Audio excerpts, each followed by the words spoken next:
Isn't that awesome, friends, that we are in the presence of God this morning? When we have come into God's house, when we have worshipped Him, when we have come before Him, we have come to meet the King of Kings and the Lord of Lords. Let God's presence so come upon us today that when we walk out of here, like Moses, we will be radiant with the presence of God. That when we walk into the situation that we have left behind, when we walk into the challenges of life that we have come out of, that we will not walk hopeless and helpless, but we will walk as those who are radiant with the presence of God. That people will look at us and say, that person has been in the presence of God. That there is something different in the attitude that we have. There is something different that we aren't walking in, saying, oh, this is hopeless. It might look so in the natural, but we are walking in the presence of God. That's awesome. It's exciting to me.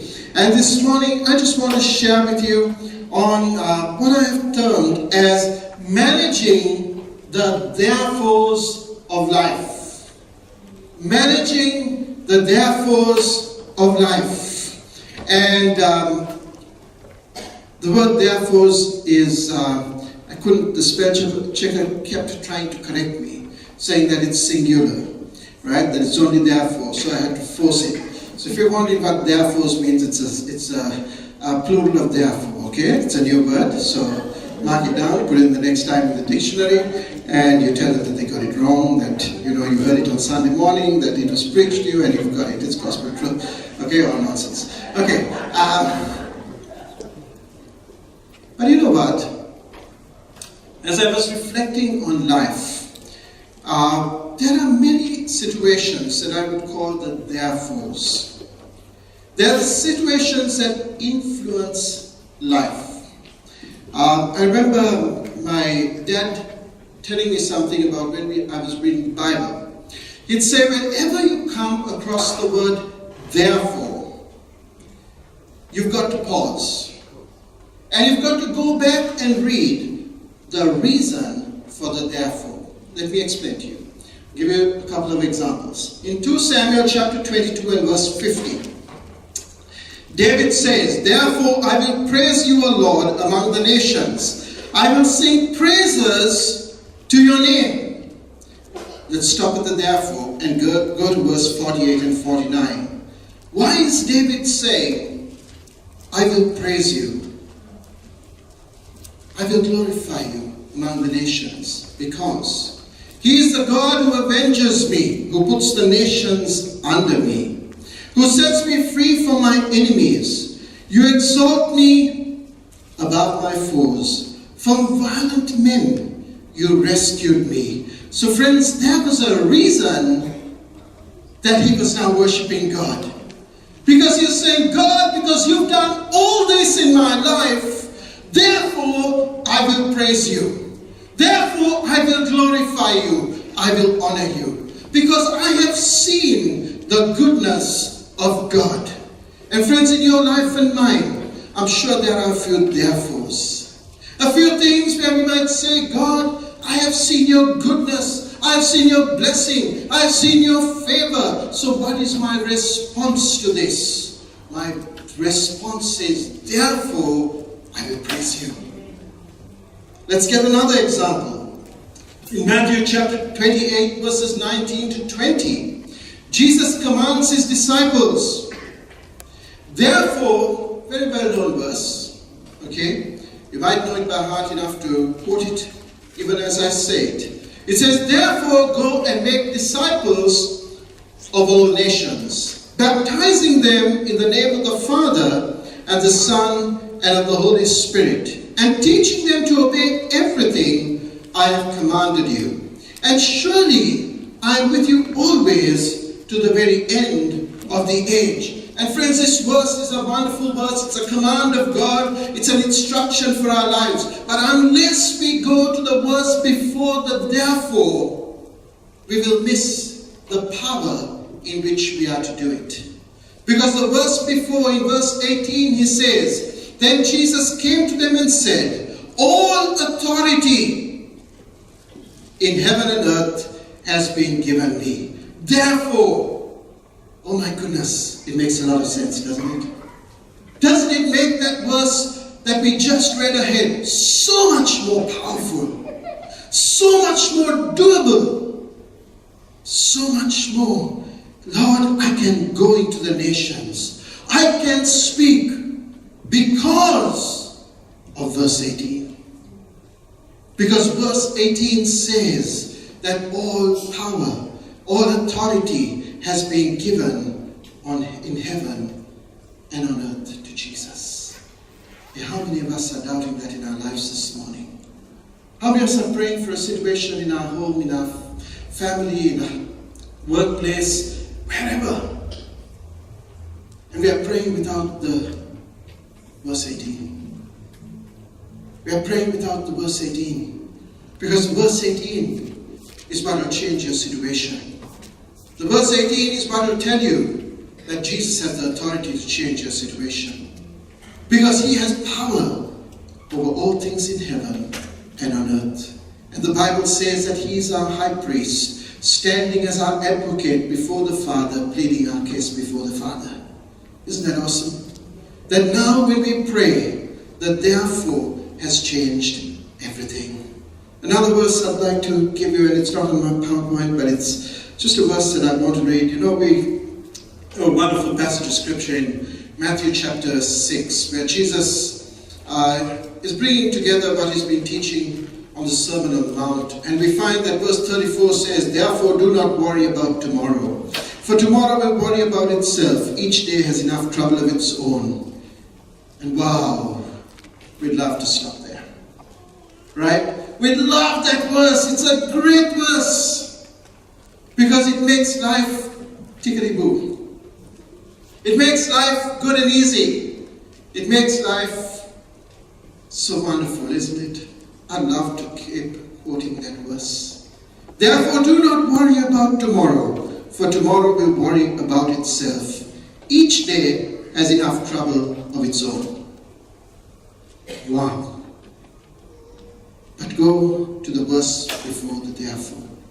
Because that verse will change everything and bring the final verse I read into reality. What does it say? Verse 33. "But seek first his kingdom and his righteousness, and all these things will be given to you as well. Therefore, do not worry." Makes a lot of sense, doesn't it? That the do not worry comes after the fact that we have chosen to make Jesus Lord of our life. When we have chosen to make Jesus the priority of our existence, when we have chosen to make Jesus the focus of all that we do, seek first the kingdom of God and his righteousness, then all these things will be given to you. Therefore, do not worry. Friends, if we are stressing this morning, if we are worried, maybe we need to go to the verse before the therefore. Maybe we need to go to the verse before the therefore, where Jesus gives the reason we do not need to worry, because we have chosen to walk by the principle of his word, which is seek first the kingdom of God and his righteousness. And friends, if we can take these two sections in scripture, and if we can understand how to apply them in our lives, we will live full and enjoyable lives. So we see that the therefores have an important role to play. Do you agree with me? You with me this morning? Yes? That the therefores have an important role to play. But I've looked at a lot of the positives, right? But there are also negative therefores that we encounter in life. You know, we might say we are a product of our environment. That all that goes on in our life is because of what happened in our early childhood. We might say that, you know what? We have been fashioned in our growing up years in a certain way. Therefore, this is the outcome of my life. This is what happened to me as a child. Therefore, I am living with a scar that I carry everywhere. This happened to my family. We have never been able to recover from it. Therefore, this is who I am. And we might identify with this because we might be living them out in our lives.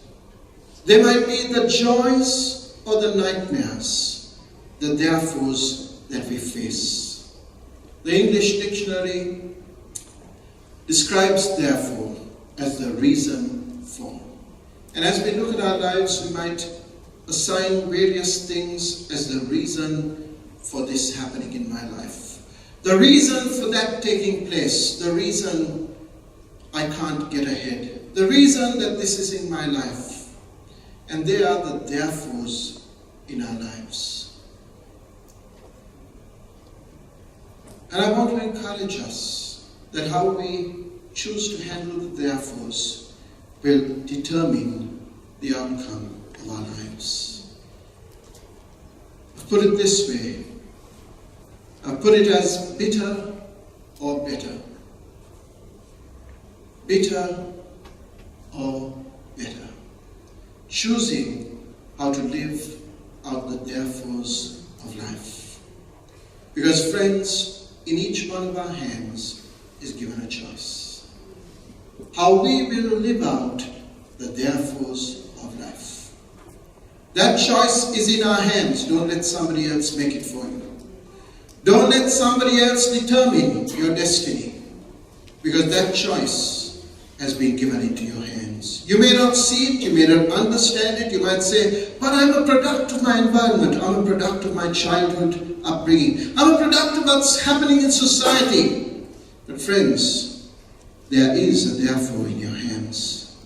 There is a therefore that you have the power to change. In the last week, we started a brand new series at Life Group. It was on the life of Joseph. I think the first lesson in that series was a very challenging lesson. How many of us were in Life Group last week? Yeah? Did you do the lesson on Joseph, the first lesson? Yeah? I'm sure you were encouraged. Because it looks at Joseph's life. And we're going to draw a few things from Joseph's life this morning. A man who had to handle therefores like every one of us. Maybe a little more complex than some of us. Maybe not as complex as some of us. But man, he had to handle some therefores. So we're going to look at the life of Joseph. And we're going to do a quick recap on Joseph's life. We find Joseph first being introduced in the Bible talking of a very messed up situation. And it talks of Joseph and his many brothers. And it talks of the fact that Joseph was born into a family where it was a mixed family. There were 12 kids and 4 mothers. And it wasn't that one mother was not present or had passed away or moved away. It was all 4 mothers were present in their life, right? So there were 4 mothers and 12 kids. And it would have been a chaotic home, very dysfunctional, right? A family that was rife with jealousy, envy, one person trying to deceive the other. Joseph grew up with a father who wanted to marry his wife, Joseph's mother, and then his father-in-law tricked him to marry the first wife, and then got him to work 7 years for the first wife, and then tricked him and got to work another 7 years for the second wife. And then we find that it was like a messed up spaghetti ball of a life, right? If a man had a reason to say therefore, there was Joseph, right? A life that was totally messed up.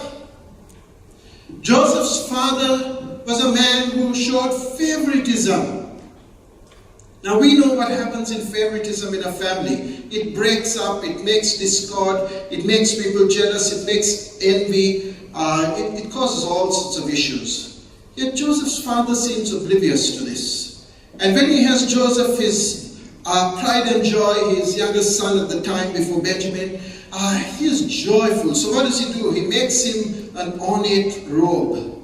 And in some versions of the Bible it says it was a robe of many colors. But it is the impression that Joseph's robe, the time that Joseph lived in, they would wear short robes that would come up to their knees and halfway down their arms, right? Because of the fact that many of them were shepherds. But Joseph's robe gives the impression that it was one that was made on the lines of a kingly robe. So it was up to his wrists and it would reach down to his ankles. And the fact that he would walk with this was, okay, you are set above your brothers. Can you imagine if that happened in your family? Joyful? No.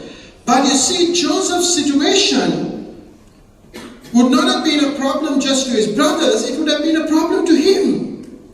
His father's favoritism was ostracizing him from his brothers. It was causing him to have bitterness, envy, anger being shown towards him. And I'm sure in Joseph's heart he might have wondered, why is Dad doing this to me? He's creating problems for me.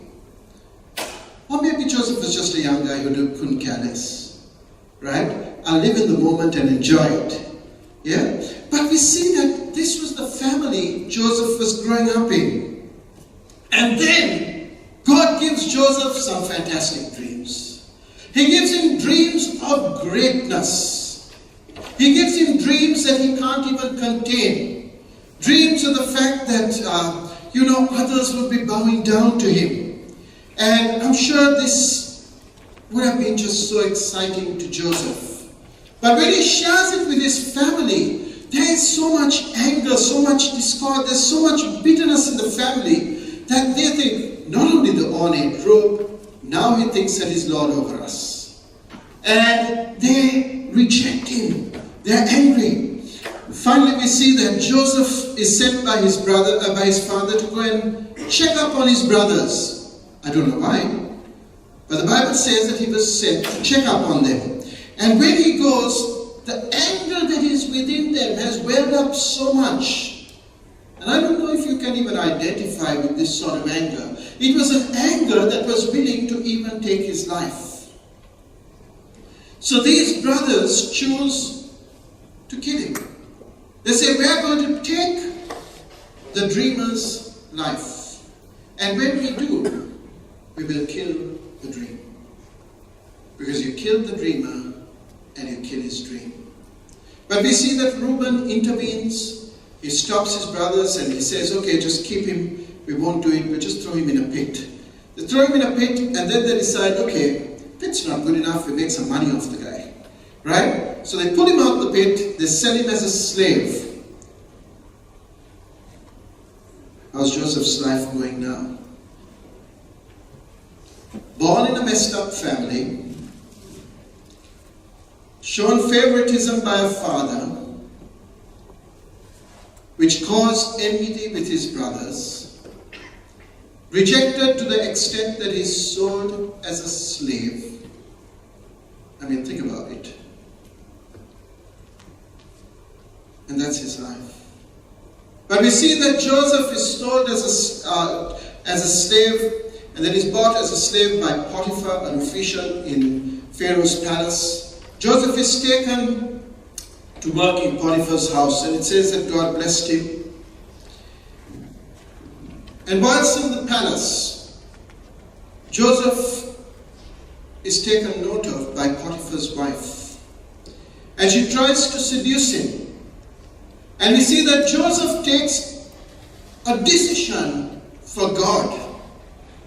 And he says, I will not do this because of his fear of God. And what happens? Joseph's life goes into chaos yet again. It's good enough being failed by men, but how about being failed by God? How about when God doesn't come through when you believe He should have? Do you think there's a therefore coming there? And Joseph ends up in a prison. In the prison, God blesses Joseph. And Joseph is put in charge of the other prisoners. Whilst in that position, 2 prisoners receive dreams. And Joseph is able to interpret the dreams for them. One would be impaled in 3 days, and one would be restored to his position as Pharaoh's cupbearer. And Joseph tells the man, when you are restored, remember me.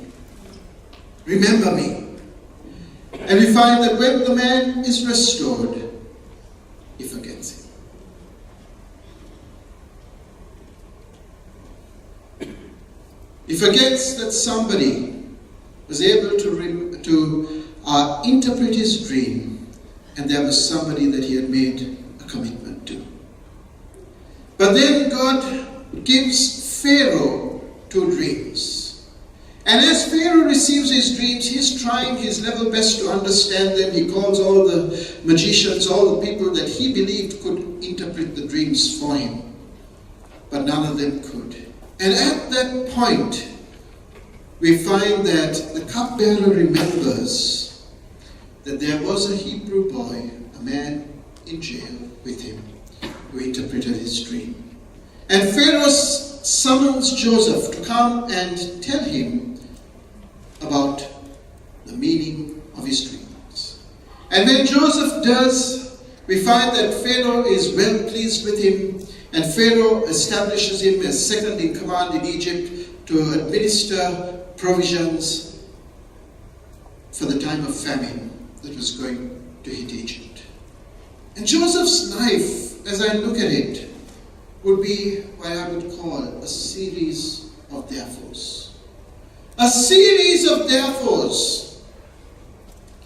Maybe we can identify with it. Maybe we can think about it for a moment. Let's see some of the therefores that Joseph faced. He says, I have such a messed up life. Think about it. He might have been able to just think back on his life and say, God, I have such a messed up life. Therefore, can any of us identify with something like that this morning? As we look back on our lives, maybe we've had things happen in our lives. Maybe we had situations, some of them within our control, some of them out of our control. Things that have happened that we might be saying, therefore,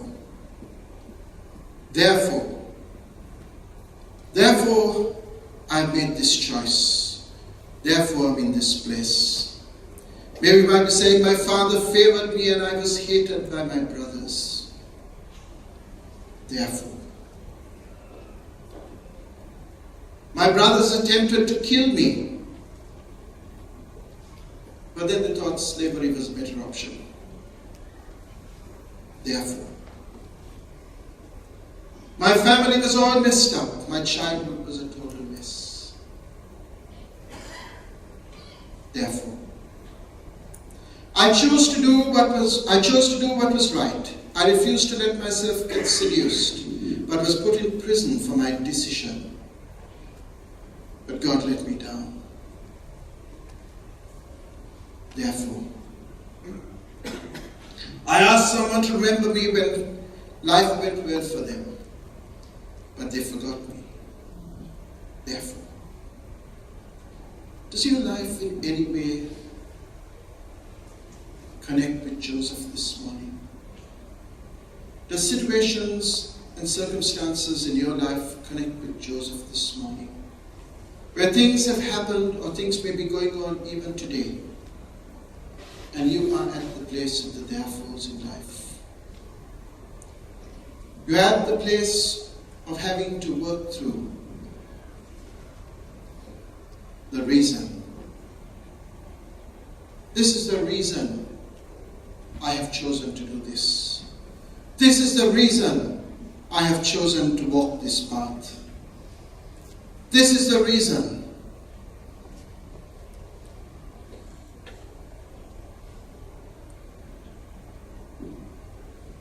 I am living a life of addiction, maybe. I've heard people say that.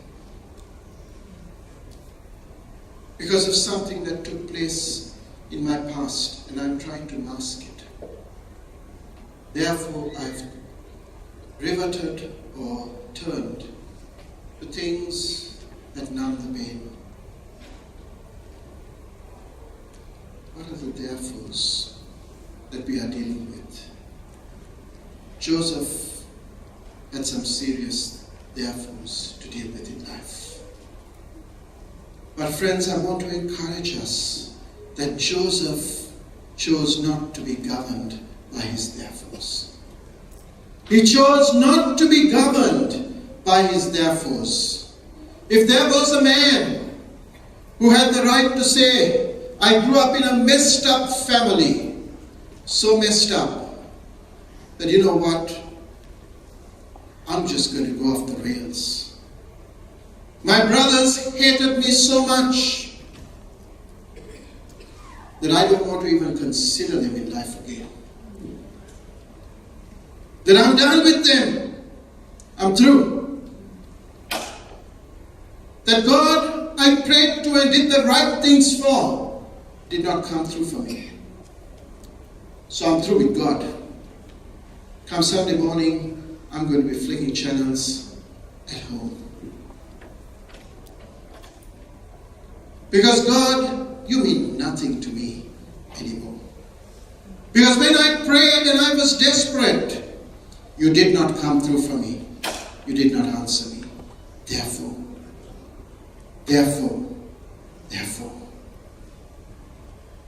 But friends, we find that Joseph chose to master his therefores.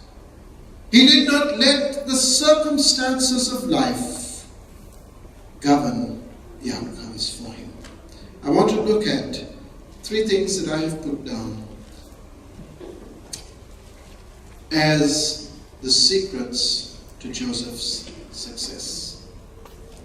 The first I'm going to look at this morning is that what matters is not so much the circumstances but our response to them. You see, so often in life we can say we are a product of our circumstances. We are a product of what life has thrown at us. But we find that Joseph lives differently. He chooses his response. And to you and I this morning, friends, we have the right to choose. We have the right to choose our response. And we are called by God to choose our response. I remember growing up, and this would often be mentioned in church life, that it sticks with me. It says, even dead fish can swim downstream. Even dead fish can swim downstream. Because you can get caught in the current of life and believe that you're swimming. And we can let the things of life dictate outcomes rather than choosing our response. Joseph did not let the circumstances of life become a full stop for him. He had an attitude of, what shall I do now? This has happened in my life, but it's not going to make me sit down and say, miserable me. It's going to be, God, this worked differently, but I'm still going with you. God, this worked not the way I would have liked it to, but I'm trusting you. I'm going to keep pursuing you. And I just thought I put there, when he did this, he was noticed and his situation changed. Isn't that awesome? Isn't that awesome? That life can throw every negative thing at you. But when we take ownership for the response, when we take the response into our hands and we say, but this is going to be my response to it, I will trust God despite it. That God can take the very negative things and turn them around. That in the prison, you will be noticed. In Potiphar's house in slavery, you will be noticed. Genesis 39, 2-4, it says, when his master saw that the Lord was with him. How could the master have said that the Lord was with him? Do you think Joseph was walking around moping and saying, miserable me. I'm a slave in the house, miserable me. I'm a slave sold by my brothers, miserable me. Or do you think Joseph had changed his countenance? He had said, that's in the past. I'm trusting God now for the future. And I am pushing forward. I'm sure that attitude would have got the master's attention, Potiphar's attention, to think that a slave sold from a caravan of traders would have a joyful disposition, to have something inside of him. I said when Moses, as I started, was in the presence of God, there was a radiance about him. And people saw it, and people took notice of it. And friends, no matter what might be going on in your life and mine this morning, no matter what might have been thrown at us, no matter what situation we might be working through, no matter what challenge might be going on in our lives, if we will put our trust and we will let God's presence come upon us, people will take notice of you. Your situation will start to change because God is in it. When the master saw that the Lord was with him and that the Lord gave him success in everything he did, Joseph found favor in his eyes and became his attendant. Potiphar put him in charge of his household and he entrusted into his care everything he owned. Who is he doing this to? A slave. A slave who was not a product of his circumstances. You see, Joseph was not a slave within. He was a free man inside. He wasn't a slave to the circumstances that had put him in that place. He was a free man inside. And friends, this morning, maybe we are facing challenges in situations. Don't be enslaved by them. Don't be enslaved. Trust God. Put your faith in God and let God work miraculously. Did it work well for Joseph? Yes, for a time he was in charge of everything. And then what happens? He chooses to do the right thing for God and everything's gone. Everything's gone. And those challenging situations can come in our own lives. When we have the trust in God and we choose not to let our circumstances dictate to us, and we choose to respond and trust God, and then we say, God, I'm going to do the right thing for you, and it doesn't work out. And Joseph could have lost hope at that point. But no, he keeps his attitude right. So what happens? Verse 19 to 23. It says, Joseph's master took him and put him in prison. That is Potiphar, put him in prison. The place where the king's prisoners were confined. But while Joseph was there in prison, the Lord was with him. Friends, this is amazing. A man who's a slave living in freedom. In the natural, a slave to everything of life around him, but living the life of a free man. To you and I is given by God the opportunity to live the life of a free man. Don't be a slave to the circumstances around you. What happens? He showed him kindness and granted him favor in the eyes of the prison warden. So the warden put Joseph in charge of all those held in the prison, and he was made responsible for all that was done there. The warden paid no attention to anything under Joseph's care, because the Lord was with Joseph and gave him success in whatever he did. Isn't that awesome? So the first thought that I leave with you this morning is, don't let the circumstances dictate you. Don't let the circumstances dictate your response. Whilst Joseph was bound on the outside, or a slave or a prisoner on the outside, he was a free man on the inside. Why? The reason is the therefore. He chose what to do with the therefore. He chose how to respond to the therefore. And that was that he would trust God. He would trust God.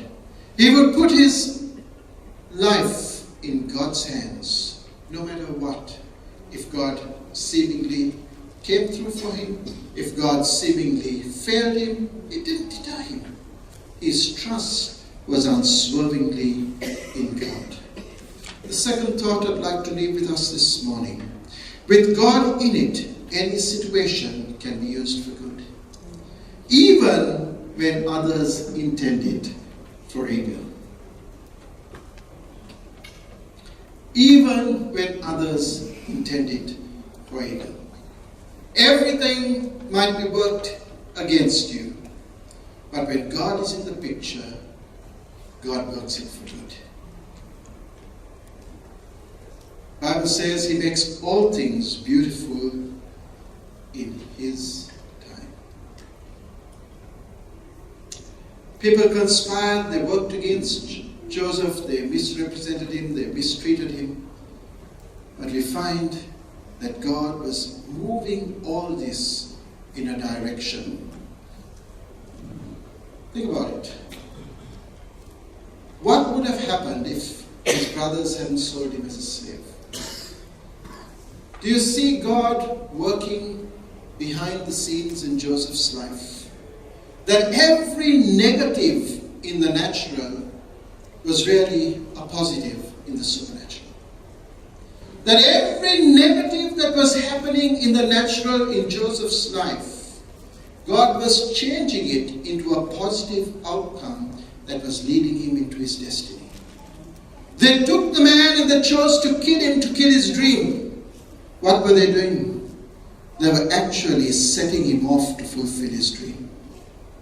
They thought that they were killing his dream by selling him as a slave. They were just placing him on the platform to say, start off on your dream. And friends, what we might be looking as negative things happening to us in life, in God's hands, it is God carrying us and placing us on the start line. And he's saying, this is going to take you to journey number 2, and number 3, and number 4, and number 5. And it's going to take you to the fulfillment of the dream that I gave you. But it's going to happen in a way that I have planned, not you. And though others thought they could kill his dream, they could finish it, God was using that to propel him into his dream. And friends, what you and I might be looking as setbacks in life, if we are trusting God and placing it in God's hands, they are going to be the propellers in life. They are going to be the very things that are going to carry us into the destiny and purpose of God. Think about it. I've got some thoughts there. What would have happened if his brothers never sold him as a slave? Would Joseph ever have ended up in Egypt? Would he just have come, looked at his brothers, gone back to his father with a good report or a bad report? He may have been a bad report because Joseph had a tendency to do that. Right? But would he have got propelled into his destiny and purpose in God? But you see that the very slavery that they sold him into put him on the pathway to victory. What would have happened if he had given into Potiphar's wife's seduction? What would have happened if he had given in to the temptation at the moment? What would have happened? What would have happened if he hadn't been falsely accused and put in prison? He might have still remained as Potiphar's attendant. But in prison, God gives him the opportunity to interpret dreams. Dreams that would take him into his destiny. But where did those dreams come? They came in the prison. They came in the place that we might have looked at as negative and failure. Oh God, I don't know why you did this to me. I don't know why I'm in this place. But in that place, God gives the opportunity. And friend, in your life and mine, what are we looking at as the setbacks of life? Because if we will come to God and we will say, God, I'm trusting you that you have an outcome through this setback. And I will be faithful to you. I will trust you. The very negative things of life, God can use to propel you into your destiny. What would have happened if he hadn't been forgotten in prison? What if that guy remembered him? What if he said, my friend Joseph who interpreted my dreams, I am going to go and speak favorably about him to Pharaoh. And Pharaoh said, okay, I choose to pardon you. And sends Joseph back to Canaan. He would have never interpreted Pharaoh's dreams. He would never have been appointed by Pharaoh to the position he was. You see God's pattern? That what we might look at as setbacks in life, in God's hands, they can be propellers into God's destiny. So friends, look at your life.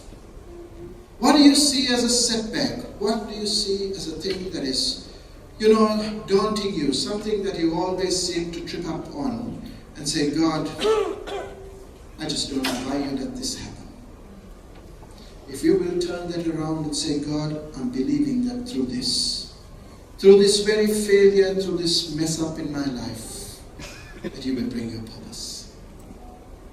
God can make that into a propeller into destiny. Therefore, when the opportunity came for revenge in Joseph's life, it says in Genesis chapter 50 that his brothers were fearful of him. Joseph has a different take on life. Genesis 50 verses 19 to 21. But Joseph said to them, don't be afraid. Am I in the place of God? You intended to harm me, but God intended it for good, to accomplish what is now being done, the saving of many lives. So then don't be afraid.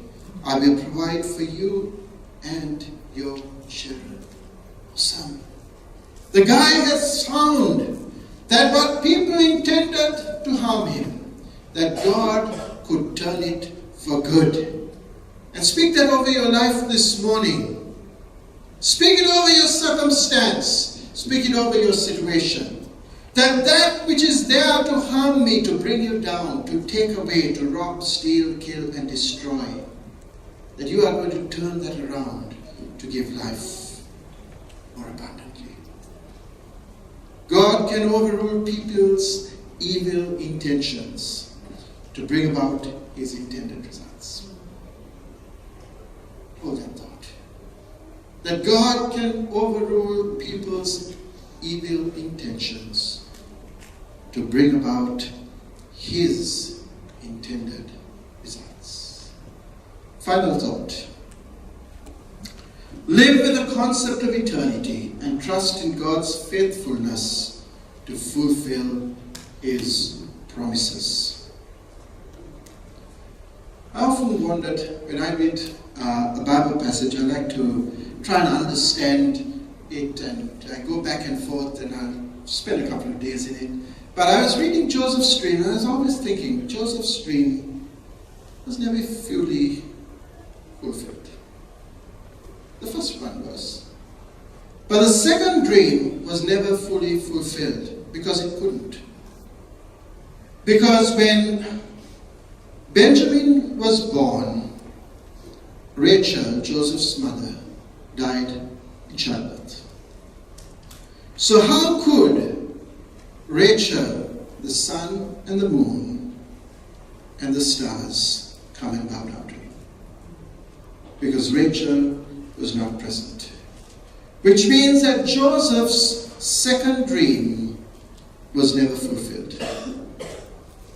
But Joseph, as the Bible explains or shows us, is what is called a shadow and type of Jesus Christ. He is a representation of Jesus. And though Joseph's mother and father didn't get to bow down to the Redeemer of Israel at their time, one day in eternity, they will bow down to the Redeemer of all mankind. And that is Jesus Christ, who Joseph was a shadow and type of. If you look at the life of Joseph, you'll find many similarities. Joseph was the beloved of his father, loved by his father, so was Jesus. Joseph was rejected by men, so was Jesus. Joseph was betrayed, so was Jesus. Joseph was the redeemer of his people, so was Jesus. And I don't know if Joseph had that in his mind at the time, that his choosing to be faithful was going to be a representation of the Messiah that was to come. That his life was only a small part of a very big picture of God's purpose of the redemption of mankind. You see, my friends, when you and I choose to have a response that is bringing God into the picture, what we are changing is that our situation is no longer about the I, me, myself, and my moment. I am a big part or a small part, it doesn't matter. The Bible says that there are different callings of different people. But I am a part of the overall picture of Christ. And friends, we have a part to play. If Joseph had not kept his purpose, if he had not made the choices, he would not have only impacted his life, but he would have impacted the generations that were to come. He would have impacted God's purpose for mankind. And in your life and mine, the choices we are making have to be eternal choices. And I'm sure Joseph one day will look down from heaven and he will see his dream fulfilled. He will see his dream fulfilled, but the person being bowed down to will be Joseph. It will be the eternal King. It will be Jesus Christ. Because what we are doing in God's calling today is about bringing glory to the Father. And friends, if you and I can get a glimpse of that today, that every choice we are making is not just about us feeling good. It's not about us just enjoying life, but it's about an eternal plan and purpose being outworked through us. You and I have a plan, have a purpose in that plan. You and I have something significant to contribute. So the three thoughts, just to recap as we close this morning. The first is that circumstances should not determine our response. In our life, we shouldn't let circumstances determine our response. If we will continue to trust God in the midst of the most challenging circumstances, God can change them around. The second is that what men had planned for evil, God can turn for good. God can work in the most difficult, impossible situations that we might have for His name's sake and for His glory. And finally, that we need to live with an eternal dimension in our lives. Can you say that to yourself this morning? That I'm a part of God's plan for mankind. Can you say that this morning? That I'm a part of God's plan for mankind. I'm a significant part of God's plan for mankind. Wherever you are, whoever you are, you have a role to play. Shall we bow our heads together?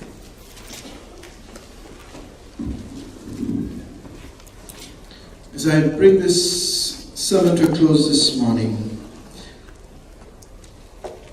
I just feel that God wants to speak to some of our hearts today.